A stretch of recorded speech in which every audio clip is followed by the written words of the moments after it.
President and leader of the New Democratic Party, Dr. the Honorable Godwin Friday, as always, joins us here on a Monday for the New Times program. So let me take this opportunity and say, Dr. Friday, good and welcome once again to the New Times program.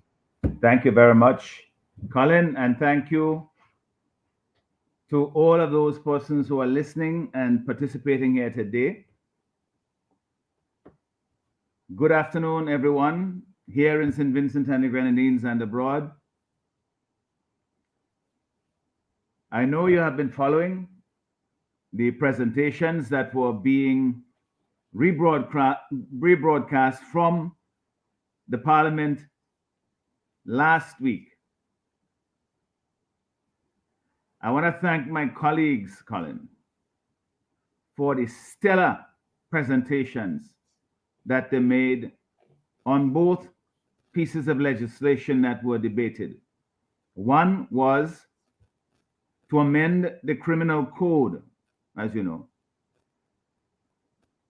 to stiffen penalties for sexual offenses. This is something that the general public has been crying out for a long time. And I'll speak a little bit more to that because it is always a current and important issue, a topic. We get a little bit jaded by it because there's so many things that are happening. Every week, every month, every year, we seem to go further along the path of lawlessness and violence, so that sometimes people just get jaded by it and they say, well, that's just the way things are. They don't have to be that way. We know that.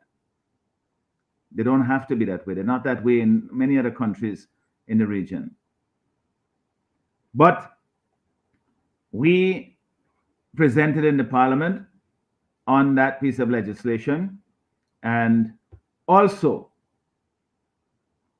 on the second bill that was debated, that was the Firearms Act, to amend the provisions, the penalty provisions in that legislation to toughen them.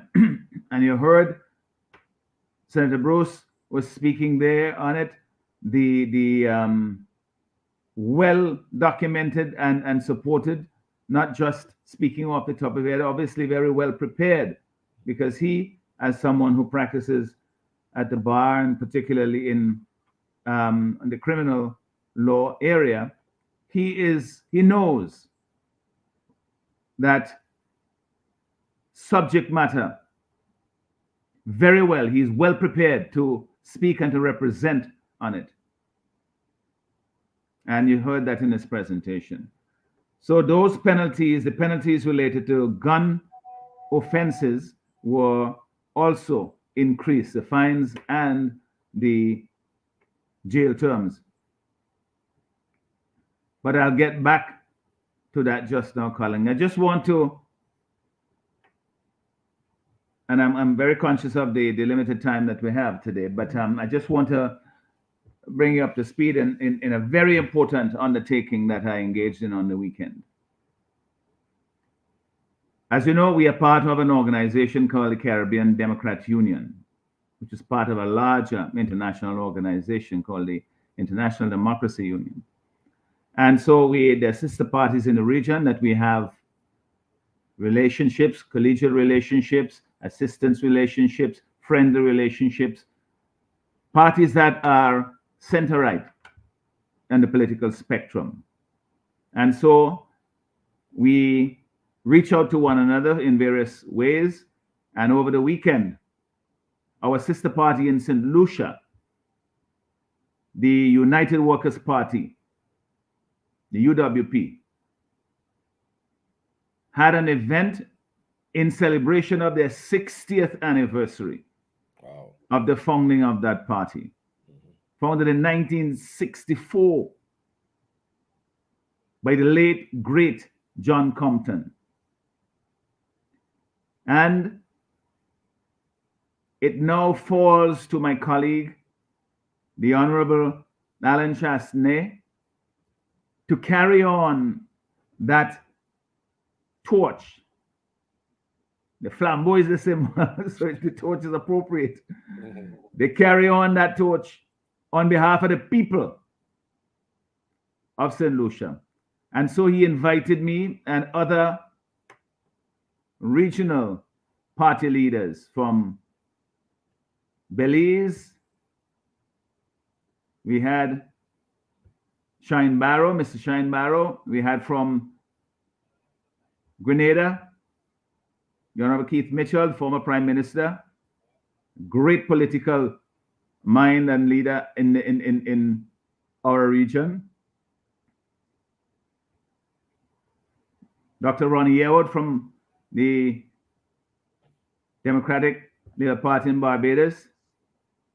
And then we had also,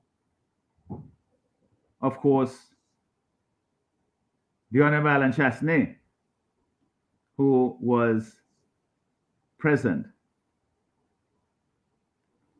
This has been, we had the opportunity to hold a meeting earlier in the day as well with other leaders of opposition in the region who participated virtually to launch essentially a forum where opposition parties can meet and discuss the effectiveness of their roles in the political system, because as you well know, leaders of opposition are a fundamental part of the constitutional makeup of our countries. But we are treated, usually, when I say we, I mean the leaders of the opposition, we now hold a position which we won't do for much longer. But it is a constitutional role that very often gets pushed aside, slighted, and treated as though somehow they are not a part of the governing mechanism of the country. So all over the world, you have this tendency towards authoritarianism that's growing. We decided that as political leaders in our region, we should send a message that we are bucking that trend. We are saying that we ought to be deepening democracy in the region. And this means in the governance, those parties that are in office, and also those who have been charged with the awesome responsibility as well of providing opposition in the parliament of the various countries and in the society of the various countries. So that was a very important initiative that was undertaken and will be followed up, of course, in the weeks and months coming. That is it's a forum, of course, that will discuss best practices and how we can be more effective in performing our duties. And the hope is that it will transcend ideological lines so that when one party forms government, then of course they're no longer part of the forum, but the other party that becomes in opposition, that they will also continue the important work of this forum. But that is something that the Honorable Alan Chasney had been spearheading. We had when we were in Trinidad not so long ago in February.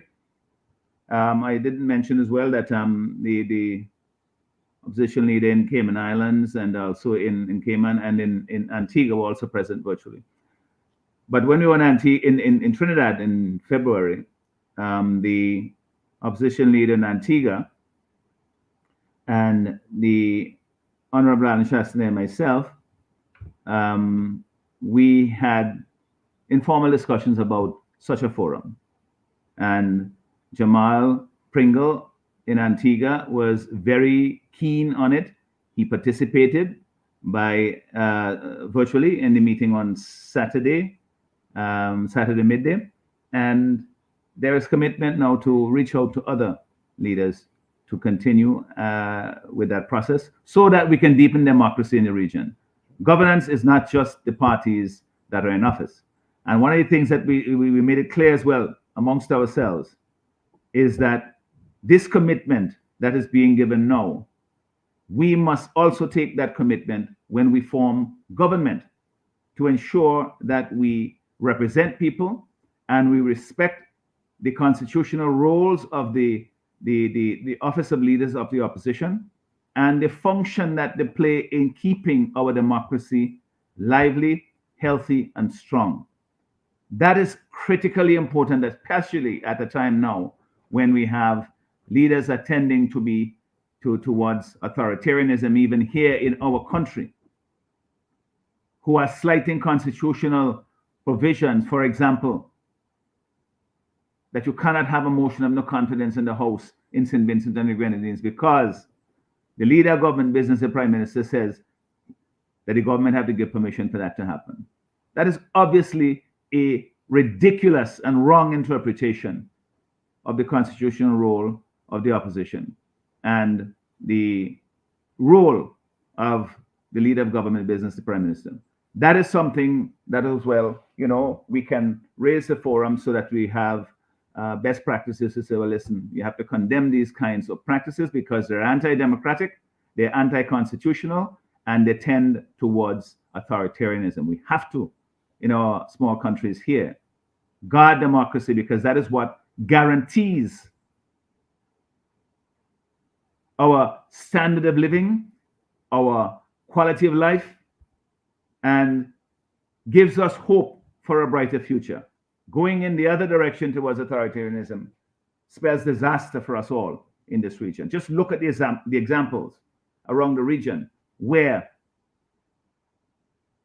that happens, and you will see that those are the worst off countries in the region and elsewhere in the world.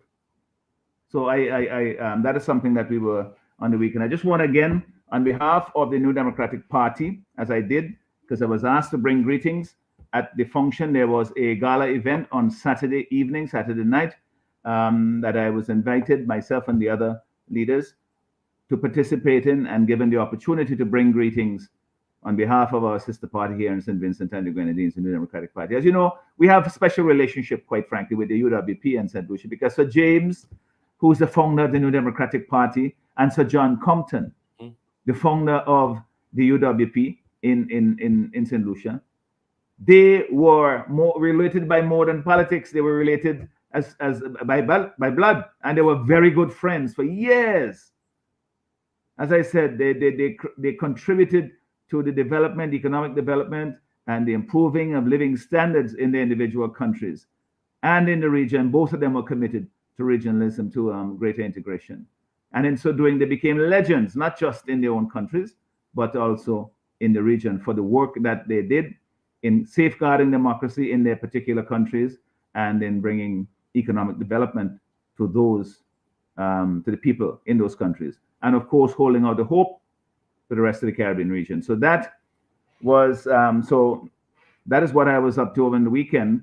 And of course, I was happy to be there and just so delighted that I was invited to be a part of it. And, I'm sure, because it's been expressed that the Honorable Chastanet and his team were also very, very moved by the fact that we took the effort to be there, that we were, all of us who were present, that we were very much in support of the work that they were doing to foster economic development and democracy in the region and in their countries.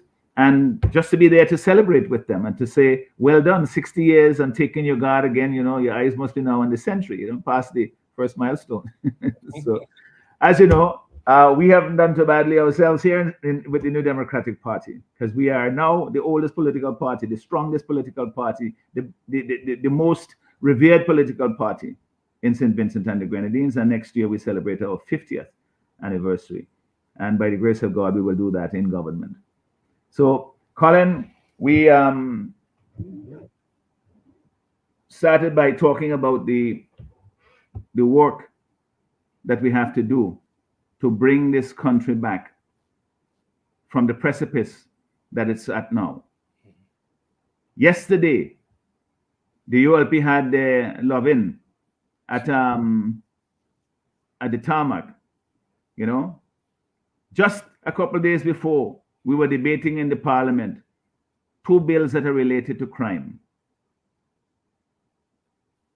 The Firearms Act, amending it, and and the criminal code, the sexual offenses provisions, amending it to make the penalties stiffer.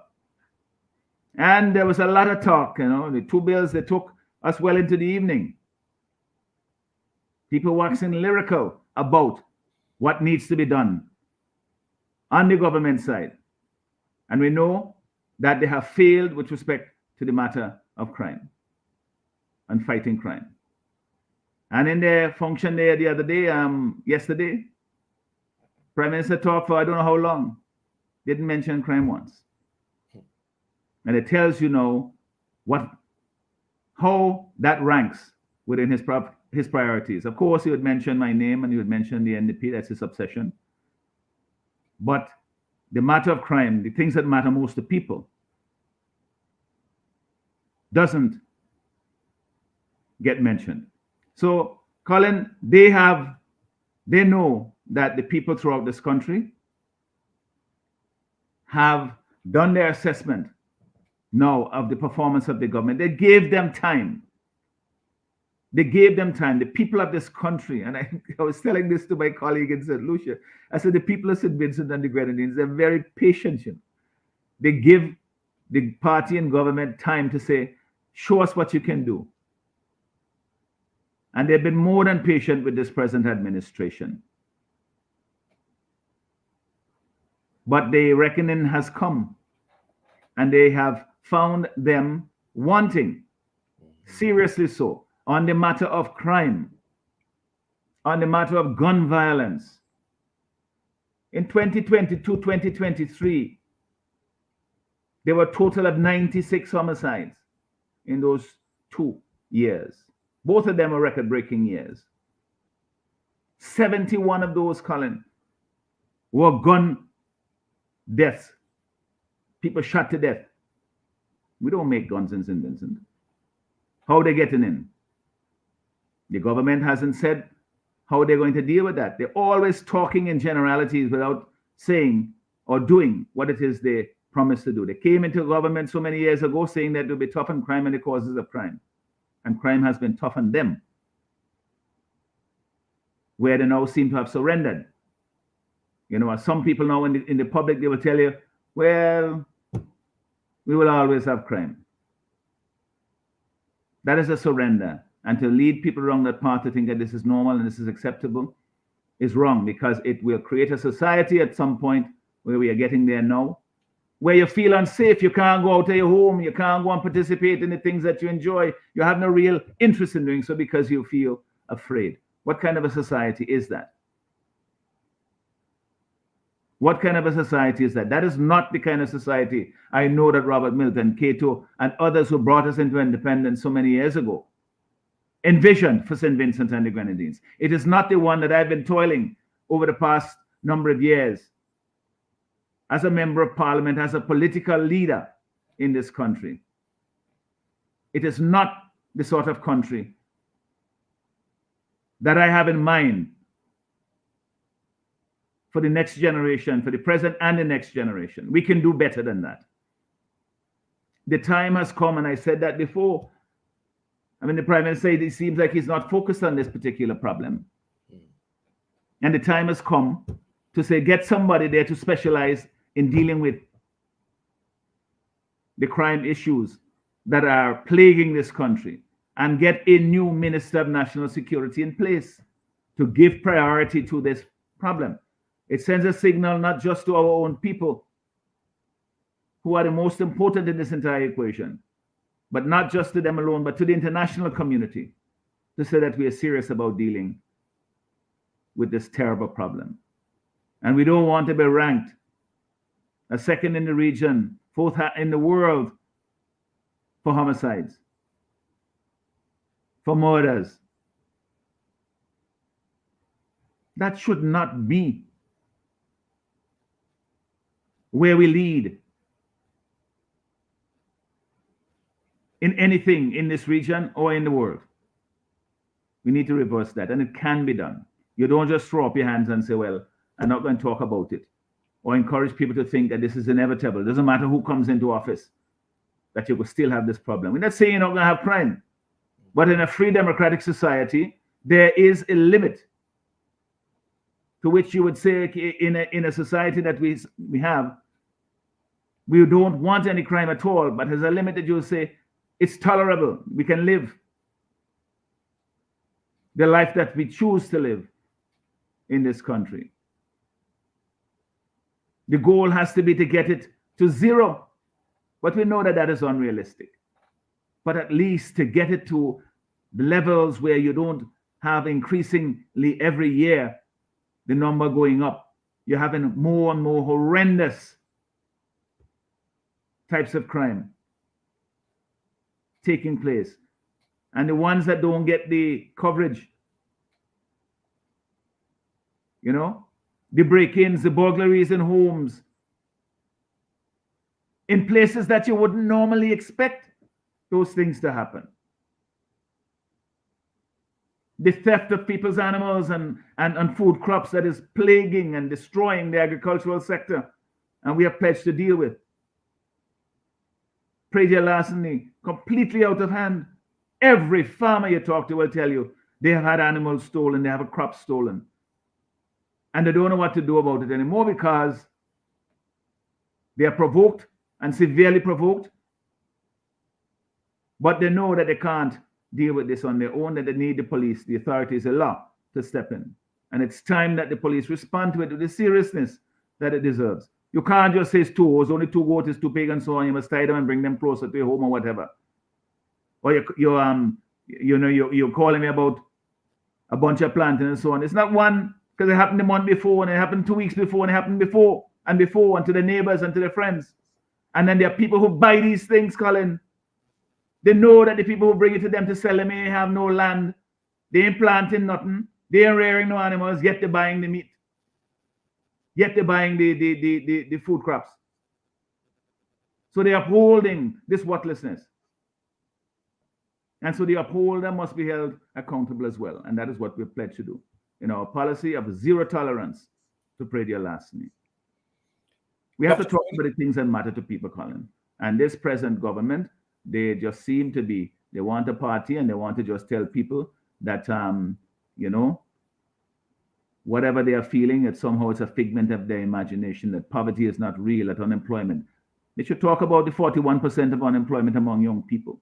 Talk about the 20-25% unemployment in the country overall. Talk about the rising poverty in St. Vincent and the Grenadines. Talk about the hardship people have making ends meet, the cost of living crisis that is crushing the life out of people. Talk about the lack of medicines and bandages in the hospital. Talk about the terrible roads that we have throughout this country, the potholes that have grown into swimming pools. This is something that really the country will have to hold them accountable for. We showed some pictures the other day, videos of the hard courts around the country. Mm-hmm. And you see the state, the terrible, terrible state, things that you could fix so easily, but they just don't give a damn because people, they feel they could just come at the end and the election time and throw some big promises of tunnel under King Garden and city in Arnesville, all that crap that they're talking, and feel that people are going to always say, okay, give them a chance again. Well, news for them. The people of this country have decided enough is enough and that they are going to bring a change. We are offering a better alternative to the present government.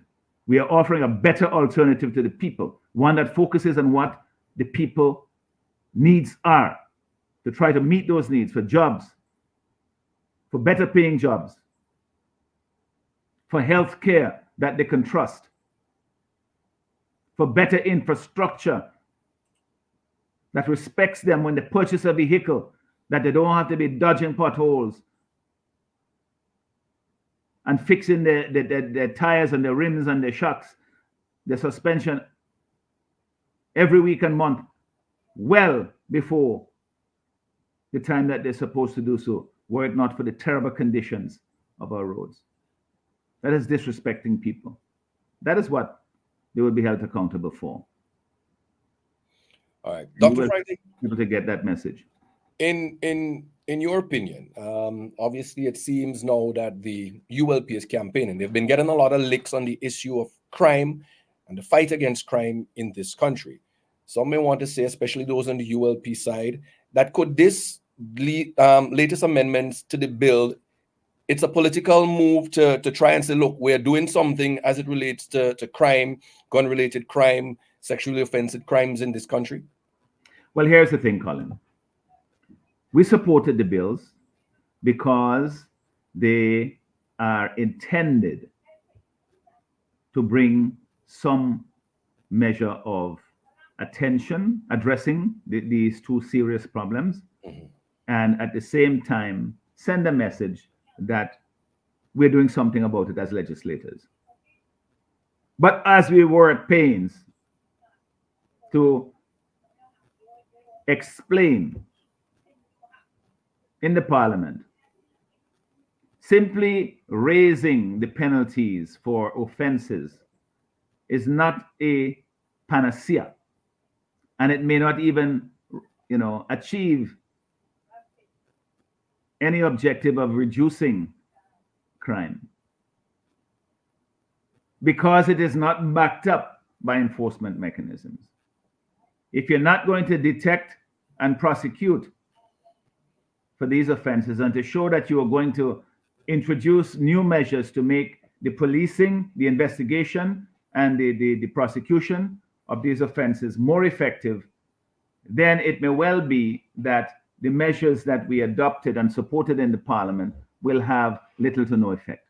So the government now has to follow up, because if you feel that no matter what you do, no matter what the penalties are, you're not going to get caught, nobody going to catch you, nobody going to prosecute you, and if they catch you, that somehow the prosecution is so ineffective that you will not be held accountable, you'll not be convicted, then it doesn't deter anyone. So those measures have to be done. In the matters of sexual violence and sexual crime, sexual offenses, there are so many things that need to be done to make it more effective. The sexual offenses unit, do they have a psychologist on hand all the time, regularly, to be able to help with the investigations, with the counseling, with the way in which they proceed in investigating and prosecuting these offenses?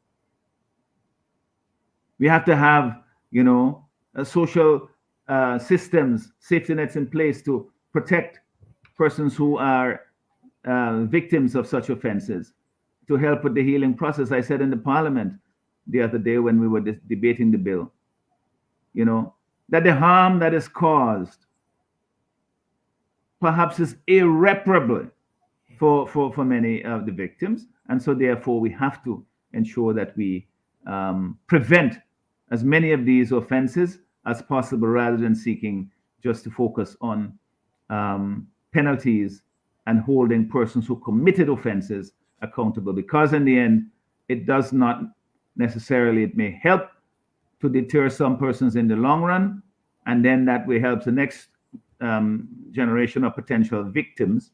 But for those who are victimized, the idea has to be to prevent them from happening in the first place, because the measures to create healing, it's even with the best measures, it is very, very difficult, and maybe the harm is irreparable in many instances. So, Colin, it's a very, very important piece of legislation, and we lend our support to it, while recognizing that it is just the starting point. It's not it in no way addresses the problem in the full extent. What I call for, and what I know that members of the bar, as well as the persons who've been interested in this area, is for us in the sexual offenses area to have a specialized piece of legislation that deals with sexual offenses, take it out of the criminal code, and then you have within that as well a set of mechanisms for explaining how you deal with these offenses, standards that you set or principles that you use to guide in the prosecution of these offenses, and how that they're proceeded with. And so that will help to set the tone as well. And then have an education function to make sure that the population at large, our young people growing up, that they understand the seriousness of these offenses, that they learn to respect one another and the sanctity of people's bodies and so forth, and help to prevent many of these offenses from occurring in the first place. That is where we need to go, and that's we pledged in the parliament that is a process that we are willing to work together to ensure happens, because we can't afford to have a country where we are leading in sexual offenses, where rape and violence against young girls is so common and so prevalent, where so many of them don't even get to the court, they don't even get to the attention of the authorities because of this terrible practice of settling. You know, that is rape that has to be stopped, and we talked about that in the parliament as well. All right. Let's talk about the negative effects that crime and crime related activities have on the overall development of our country from a business standpoint, from an economic standpoint. Because the NDP, of late, you've spearheaded the conversation, a national conversation on business, being able to help small businesses grow. How do you see the negative impact of crime and crime related activities impacting on SVG's ability to grow local businesses, encourage foreigners to come here and do business to help boost our economy going forward?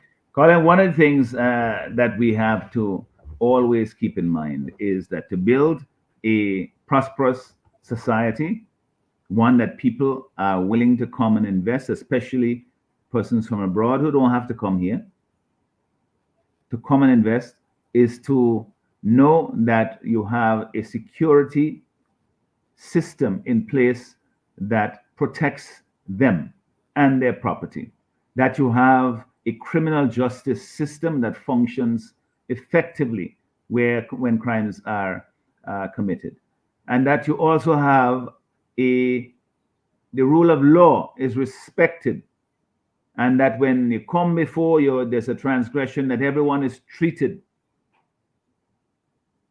to the full extent of the law, and that there are no favorites, that if you are somehow aligned with the government, that there are certain things that you get away with, but other people have to face the full force of the law. Everybody should face the full force of the law equally. That is something that investors value very highly.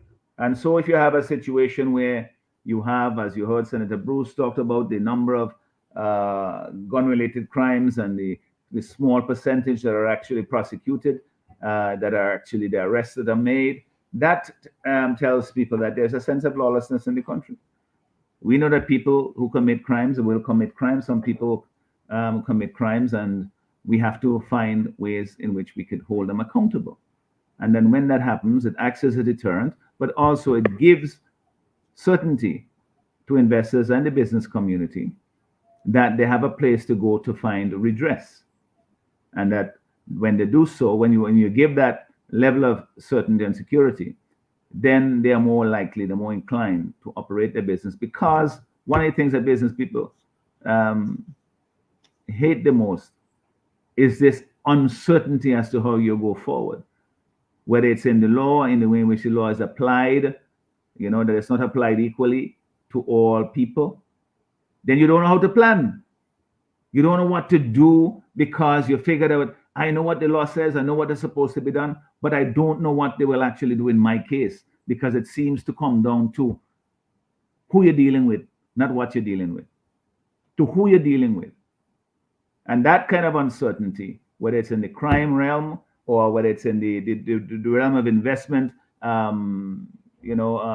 concessions and the procedures that are in place to assist businesses to establish, any of those things, if you don't feel that they're going to be applied in a even-handed way equally to all, then it creates uncertainty, and businesses don't like uncertainty. And that is something that will inhibit economic development in our country.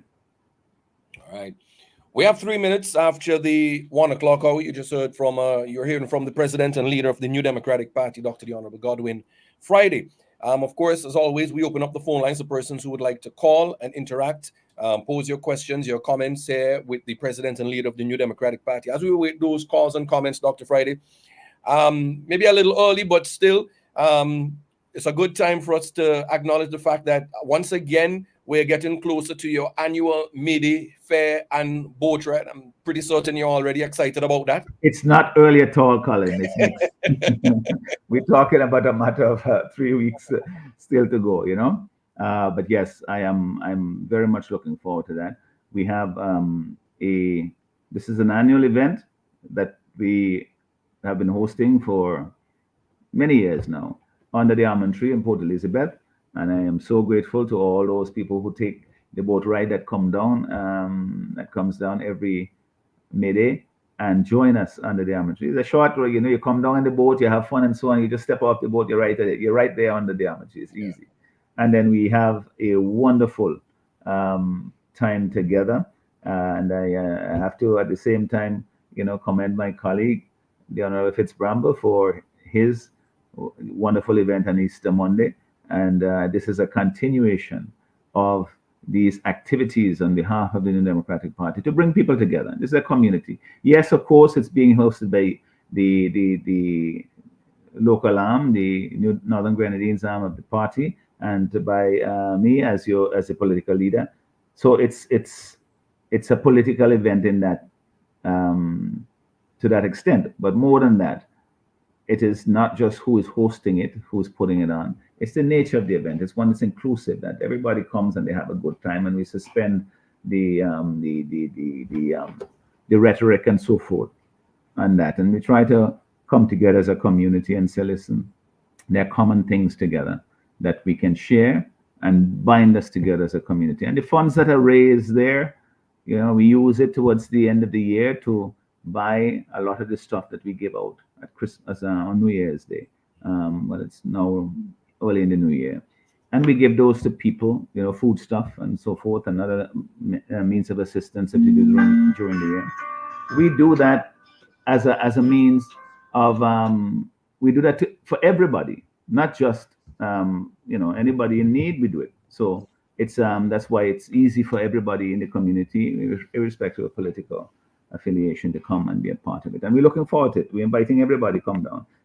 Get the boat ride tickets. If they're not on sale yet, they should be on sale soon. Get your ticket and come down, because it's only a limited number of space on the boat, And for those of you who are planning to do so, get them early and come and join us.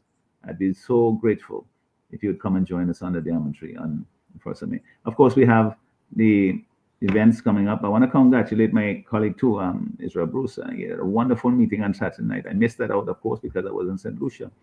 But the reports are that it was a fabulous meeting, and he has been holding meetings around his constituency, bringing the message of the party to villages across his constituency, and also hearing from them and letting people know that, because the village is hard to get to, you're not out of sight, you're not out of mind. We're coming there and we're talking to you, and we're meeting the people on the ground. And just to say, last week as well, with the Honorable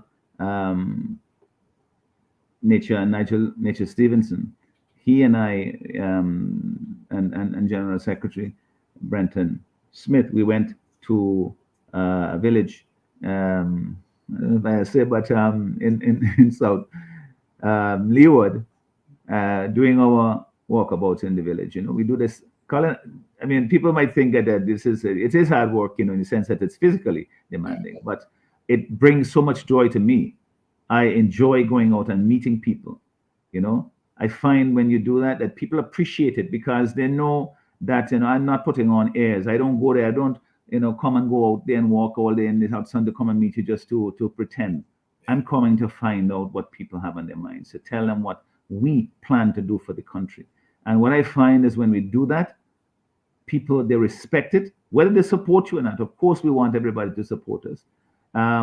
But we have an opportunity as fellow Vincentians to have a conversation and to follow that. I want to thank I want to thank Nature for his effort in organizing that, and the great work that he's doing in South Leeward, because he is one of those people that people easily underestimate him, because he's so quiet and he works in such a steady and not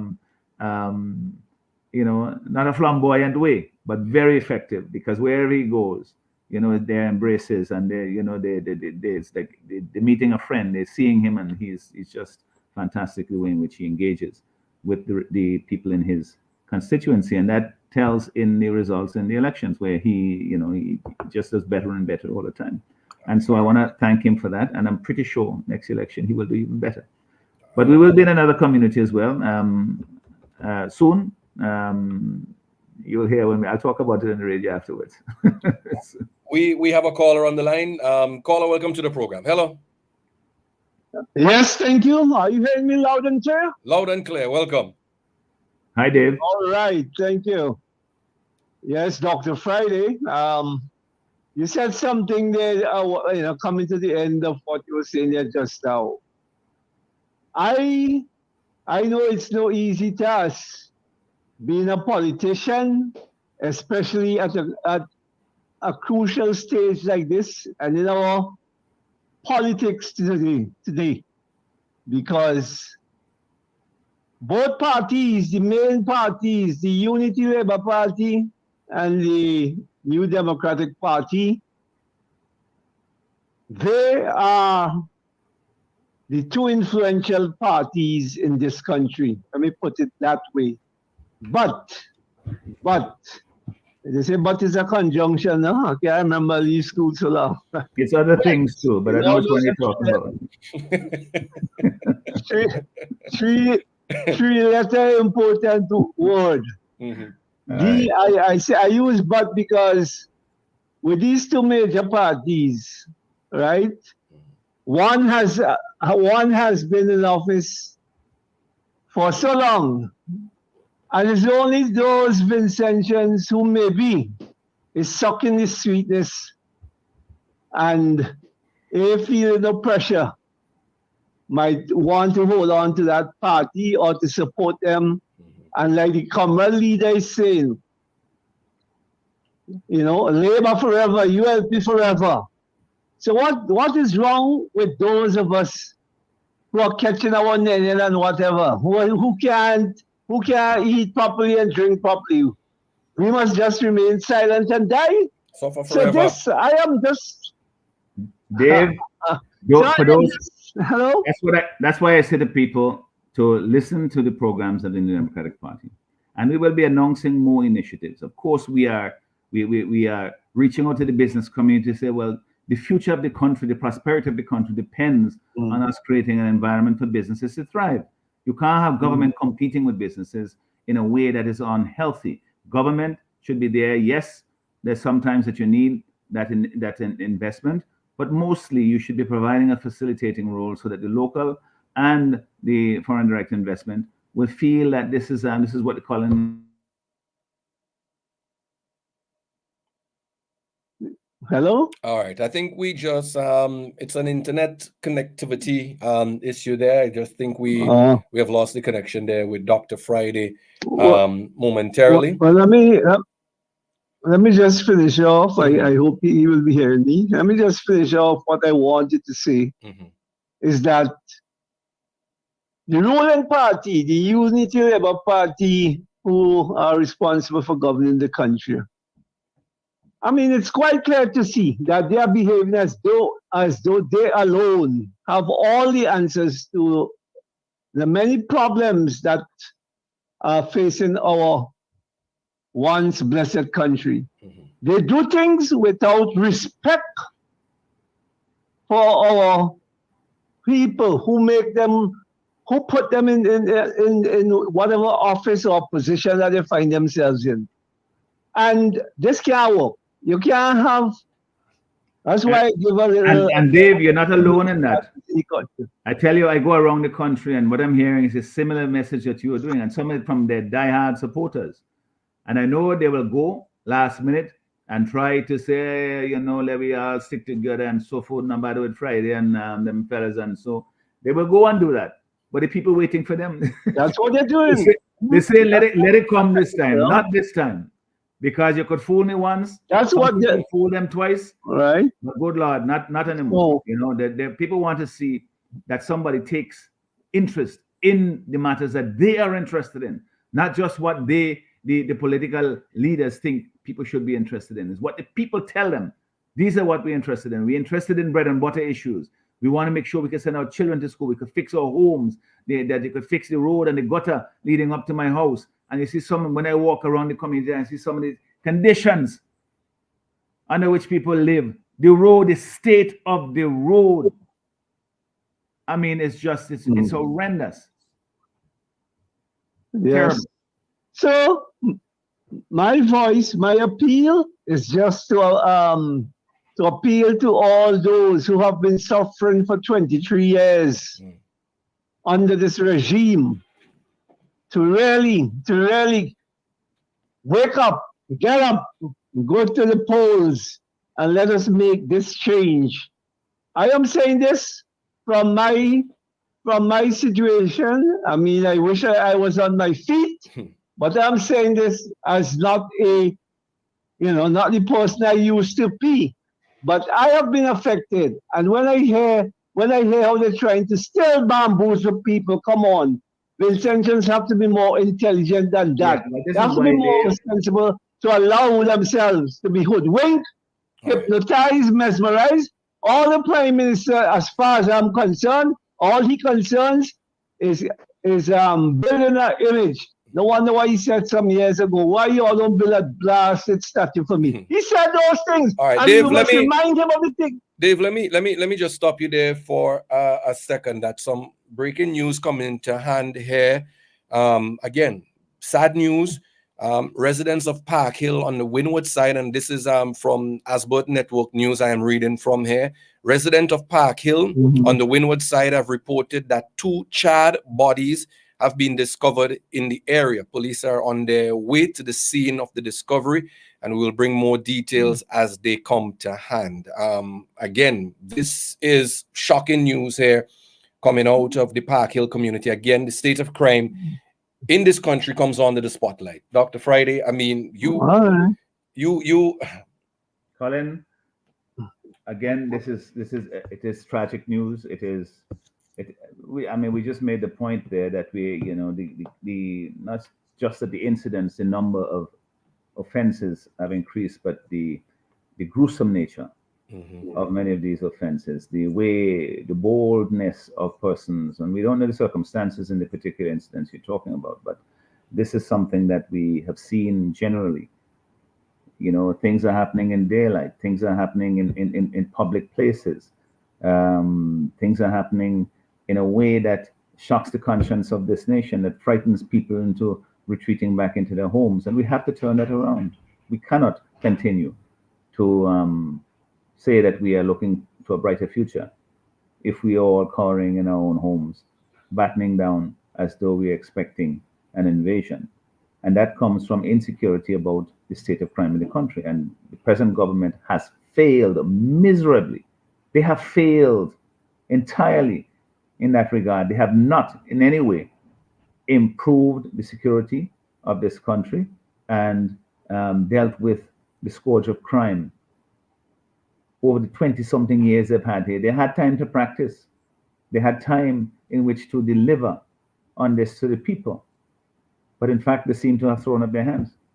And the situation gets worse and worse every year. 2022, 2023, record years for homicide. 2024 is looking bad. And that is not all, Colin. Those are the more serious crimes. But we know burglaries around the country, even here in my community here in Beckway. Terrible situation. The police seem to be, they don't have either the means or the expertise in which to deal with these problems. But we need to address them urgently. We brag and we boast a lot, and when we say we, this administration, this ULP administration, this government, about opening new hotels, and we brag about tourism. But what sort of image is St. Vincent and the Grenadines having, and how are we going to encourage persons and tell persons, come to St. Vincent, pack up our hotels, when we have all of this negative publicity as it relates to crime and criminal activities in this country? How negatively is this going to have an impact on our ability to encourage new visitors to come to our shore and businesses as well? Well, there is that as well. Yeah, because tourism, of course, security is important. And the tourists, when they come, it's not just that they may come, especially those who come and stay on island. You want them to be able to go out and enjoy the life, not just stay in the resort as though it's that is the full extent of the experience that you can have in our beautiful country.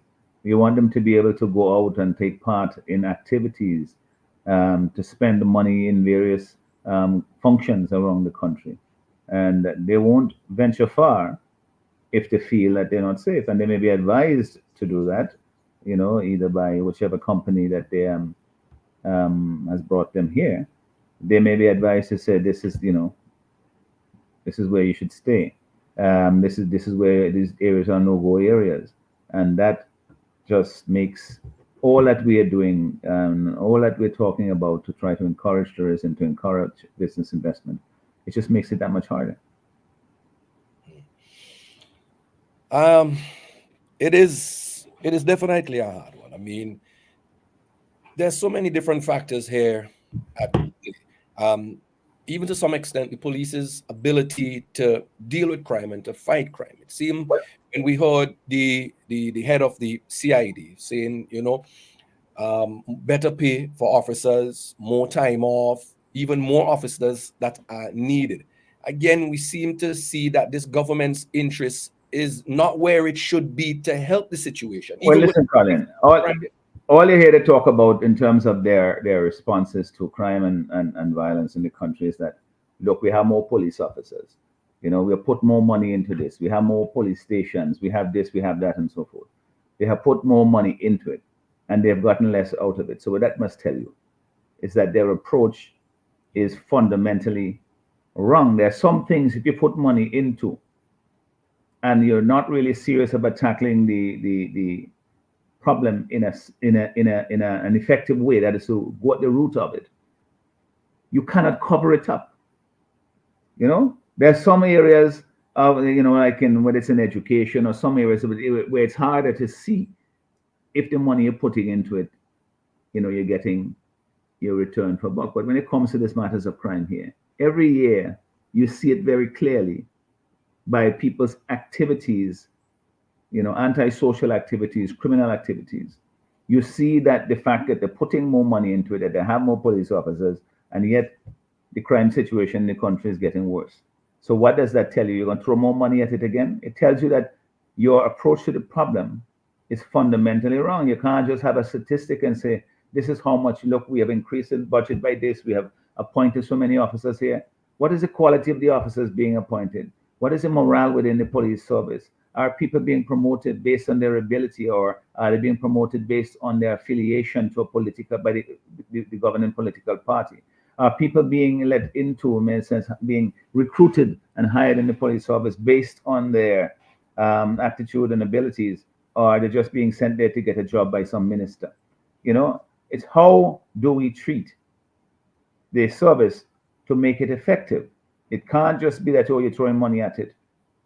Money is one thing, but you have to also know, well, what is the plan as to how you use that money to improve the effectiveness of fighting crime. And one of the things that I've said repeatedly, and we've said this is part of our manifesto, this is part of our approach to dealing with crime, you have to improve community policing. You got to get the police to be part of the community in a sense that where there's an extension. They're supposed to protect and serve. They can't be seen as somehow some alien force coming into communities and treating people as though everybody is a suspect or that they are lords over people. A lot of that has to do with the way in which the police are trained, the culture that they have developed, and they're not all like that, but the most effective ones are the ones who understand that they need the community in order to function effectively. And then they proceed in that way. But then there are others who feel, that somehow having the badge just gives them the authority to do whatever they feel is necessary for doing their job. And they're not always right. Very often they're wrong in the way they approach. And the fact that you're putting more money into it and the fact that you're seeing all these resources and you're still having a declining return tells you that the approach that they've adopted is not working. And again, the Minister of National Security has to take responsibility for that. And if you fail, what do? You have to give it to somebody else to do. But of course, that will only happen when the NDP is in office. The NDP has been speaking out consistently on this issue. Would you love to hear more from civil society and other organizations speaking out more on this issue of crime? Well, that has been one of the sadness about our country, is how many people of goodwill, people with good intentions, people with so much to offer, would not come forward and offer that assistance. I'm trying here to say it in a way that, don't alienate people to say, well, okay, I'm not doing anything. I want you to come forward. I want you to be a part of the process. That there is still hope that they will do so. And it will only redound to the benefit of the country when you have people with particular skills, people with a particular reputation, especially professionals in our society, upstanding people, so-called, people who are examples in our society of success and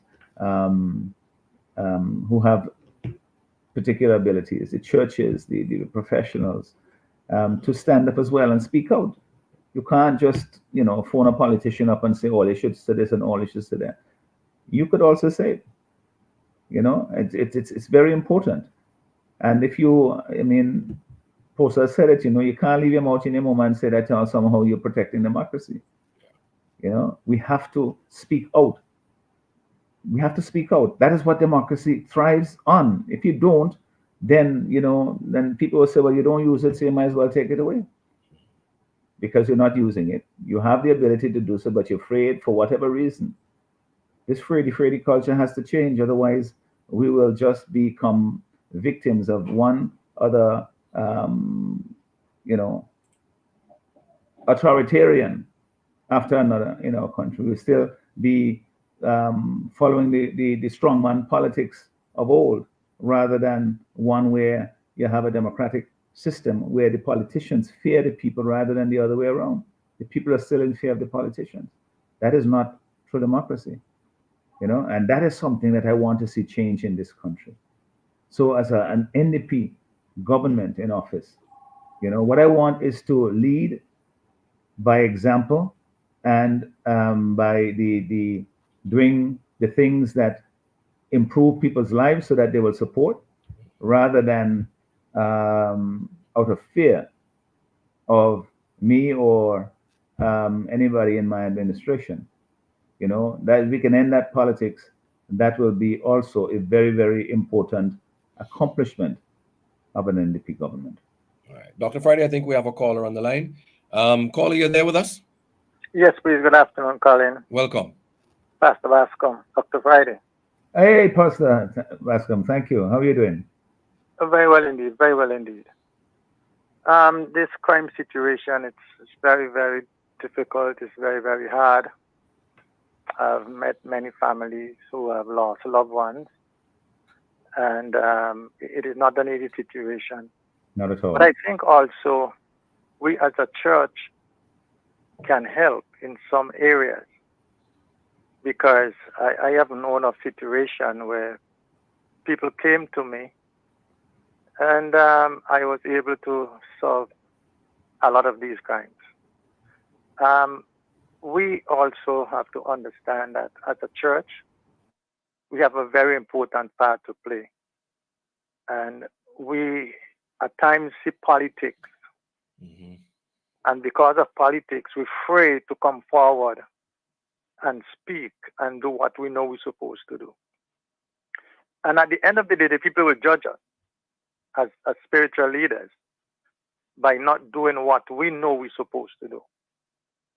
The next thing I'm very concerned about is price in the supermarkets. I remember in the NDP time, we used to have price control officers. They used to go around in the community and make sure that the price is whatever. Now, it seems as if there is no control over nothing in St. Vincent and Grenadines. It seems as if the supermarkets are doing whatever they feel like, and the various stores are doing whatever they feel like. I will like you definitely to look into this as to how we can do whatever you all can do to bring back this control, because it seems as if it's a free for all. I went to UN Island over the weekend, and if you buy a bread up here for $5, it's literally about $10 worth in UN Island. I don't know the people surviving down there. It is very, very difficult, and I don't know whatever you can do to help these people in the Grenadines. But it is very, very difficult to live in the Grenadines. And you know, as you well know, the farther you go, it's more expensive it's getting. So all these things, celebrating, I wonder how much money each of us as an individual will have to pay back for the 23 years of debt the ULP have run up. The celebrating stupidness that I can't understand, and we catching our royal and have the debt to go and pay back. We might even have to pay back that debt yesterday. We don't know. We have over 37 cents of every dollar now we're paying in debt. So we are it's the chickens are coming home to roost, and you know, the government is not showing us any way in which you can have additional revenue other than borrowing. And when you borrow, somebody got to pay back. Somebody has to pay back. It's the next generation who have to pay back. Exactly. So these are the things that I want you all to really highlight and hammer. Let the people know. Well, Pastor Bascom, one of the things that let me just say, I wanna acknowledge here that you're one of the few pastors who would come out and say what you feel and to participate in activities that are intended to deal with broad social problems, like example, like crime issues. As you know, I've initiated activities to seek to bring the churches and the religious leaders and so on together to say let's do something about the crime situation, and let's stand up and you know, have some sort of activity. I don't have to be at the front of it, and I can simply, you do it and I will come, rather than me organizing it and saying that you come, you know, because I think it's something that all political parties invite the government, invite the political parties, invite the police, invite everybody, and let us say that in this we are united against, you know, the scourge of crime, and get a hold of it, and start the trend towards recovering our society in the way that we would prefer it to be. Yes, I agree 100%, because and the problem we have is that we pastors, we are like a social club. I'm not afraid to say it, because it seems as if there is specific groups that collate together and do what they have to do, and some of them is even afraid to come out and say what they have to say. They will talk behind back, but they're afraid to come out. Well, that's the fear we were talking about just now. But, you know, as religious leaders and the same as political leaders, we have responsibilities that people look to us to perform, and we should have the have that as in the forefront at all times in the doing of our work. I'm not telling anybody how to do their job. All I'm saying that is, for me, you know, I'm willing to participate in a broad-based activity or activities that deal with social problems. That's the way it's most effective. And whoever organizes it, I'd be willing to do it. Even when the government organizes certain things that dealing with social problem issues and so forth, we participate in it because we know that there's a perspective we can bring that may help to alleviate the problem. So thank you so much for reaching out. But I want to tell you something too. You know, the matter of crime and the cost of living in the supermarkets and so forth. You're quite right. This is what people they cry out about all the time, because they seem, you know, that things are getting more and more expensive, but they're not getting their salaries not raising. A lot of them not working to begin with. So always remember this, that we've said that we will reduce the VAT from 16 to 13%. When you do that, you know, the businesses will make sure that they pass those savings on to the consumers, and then people will see some relief already taking place. And there are other programs I will announce soon that we intend to introduce to bring in government, to bring a measure of relief to the people of this country, because you can't say that you are governing on behalf of people and people are struggling just to put food on the table, and you're oblivious to it because you have some big project going on here, or some big project going on there, without saying how is this affecting people, how are they, is their living standard improving?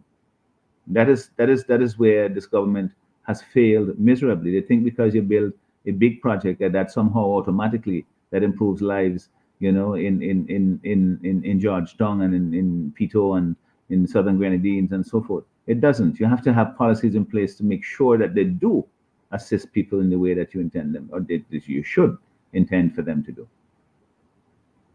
Exactly, and that's why I'm 64 years of age. I'm not fighting for myself now. I'm fighting for my grandchildren. Yeah. What St. Vincent will be like in the next 5, 10, 15 years from now? If we at Well, least don't try to do with an something. NDP government, much better. I promise you that. Yes, I know it's going to be better. But we have to stop these people, because bigger the projects they do, it's more money going in somebody's pocket. I don't know where it's going, but it's going in somebody's pocket. Well, the deeper the hole that they dig, of course, the more time it takes to get out of it. But I promise you that, our intention is to develop the economy of the country. You've heard me talk about the 4 pillars of the economy: agriculture, tourism, the blue economy, that is to say the fishing industry, the Ortihol marina, and the yachting industry. Those are the 3 areas I will focus on under the blue economy.